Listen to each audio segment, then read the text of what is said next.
Man. Today is Thursday the 15th of August 2013, and this video goes out to catfishglass on YouTube, who's been leaving a series of comments under one of my videos, and we've been having an ongoing discussion about what is going on with the moon at the moment. Now catfishglass seems to be rather confused, and I and others including Bike and Bear 2000 and D5UNCR have been trying to explain field rotation to catfishglass, but he does not seem to understand. Now I've already done a video about field rotation previously. I did this one quite a while back, back in November 2011, where some people were claiming that Nibiru, Planet X, had caused the moon to tilt on its axis. Now I'll put a link to this video in the description area, but I went into some detail explaining why the moon appears to rotate through the sky as it crosses our field of view, as it crosses. This video of this Concorde aircraft flying across the sky from east to west as if we are looking north.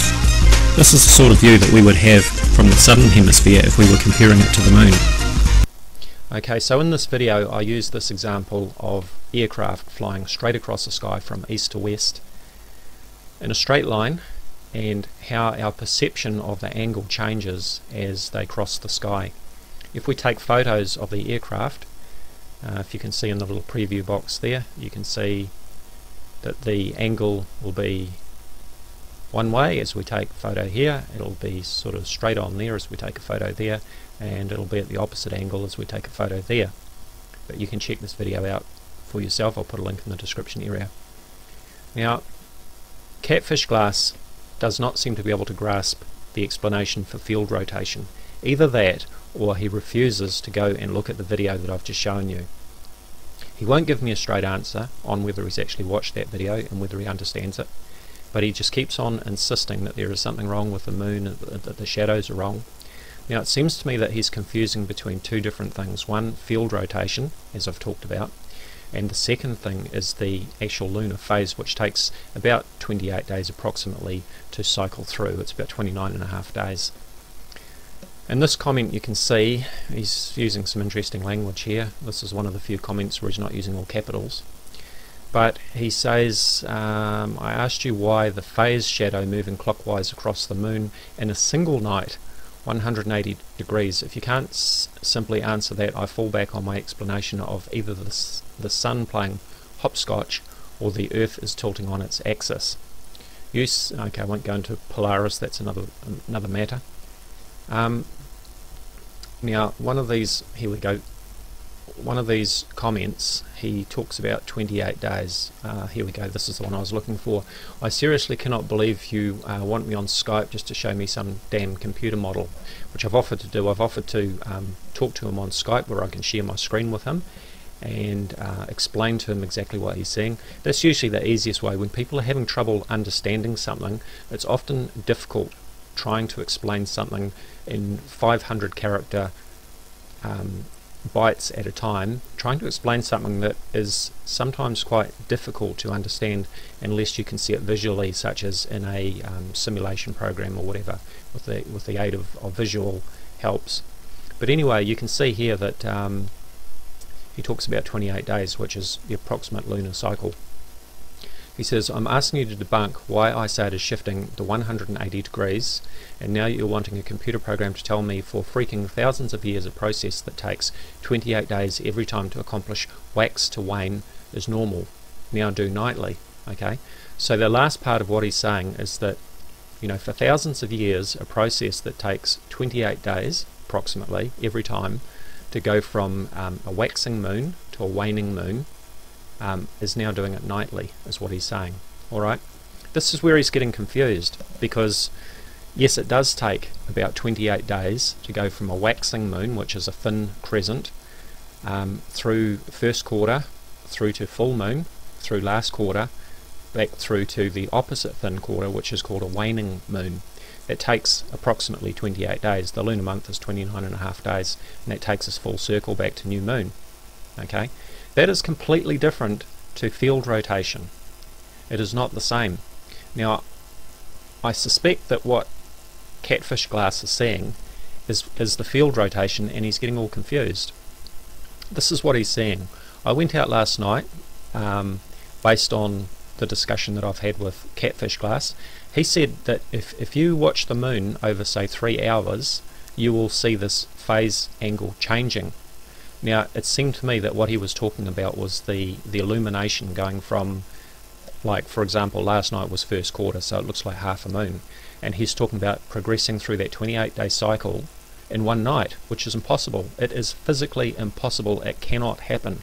But what can happen, and what does happen every night, is that when you go out and look at the moon when it's coming up in the east, and you look at the angle, this is what it'll look like. Now remember that I'm in the southern hemisphere, I'm in New Zealand, so the angle that I view the moon at is opposite to the angle that you will view the moon from the northern hemisphere.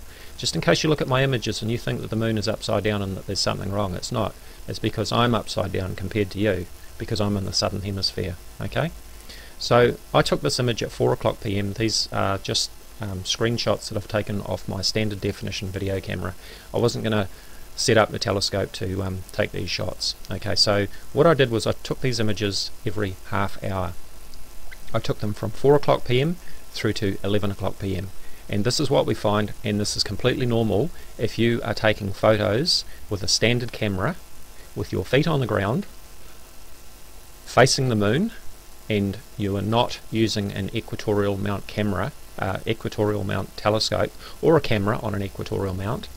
Okay, if you're using an equatorial mount, the mount will actually tilt and follow the angle of the moon so that you don't get any field rotation. But if you're just taking photos with a standard camera, as we're doing here, or through a telescope that's on what's called an alt-azimuth mount, then this is what you get. So here is 4 o'clock PM every half hour. Watch what happens to the moon.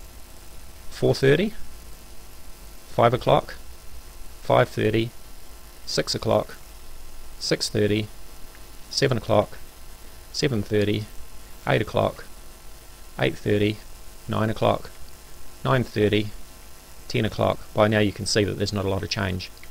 10:30 and 11 o'clock. Okay, so we can see that the angle of the moon has actually changed significantly from when we started back at 4 o'clock.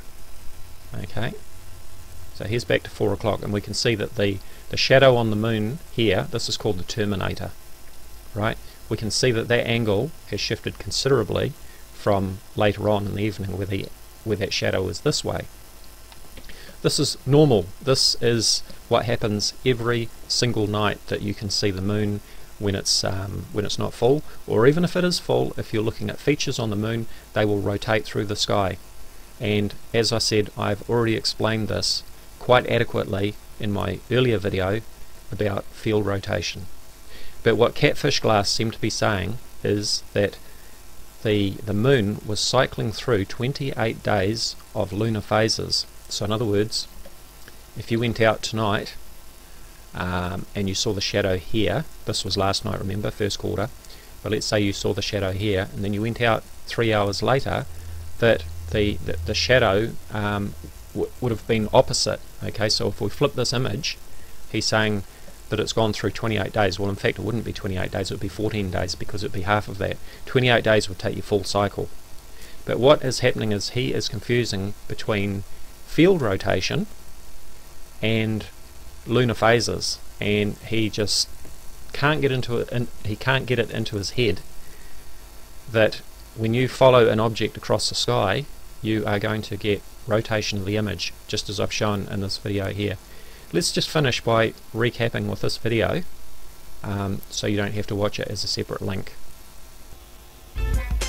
Let's have a look at this video of this Concorde aircraft flying across the sky from east to west, as if we are looking north.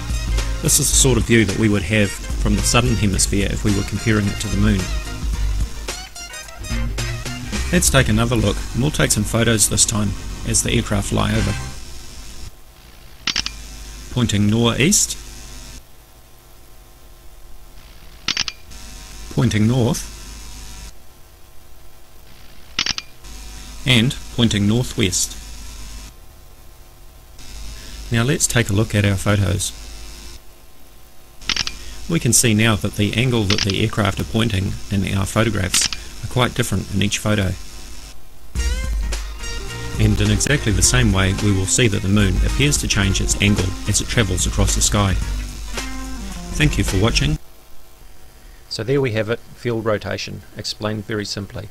I think that most people will be able to follow this video, if in fact they've watched it, and I suspect that catfishglass has not bothered to watch this video. I like to think I'm pretty patient with most people, but some people are rather exasperating.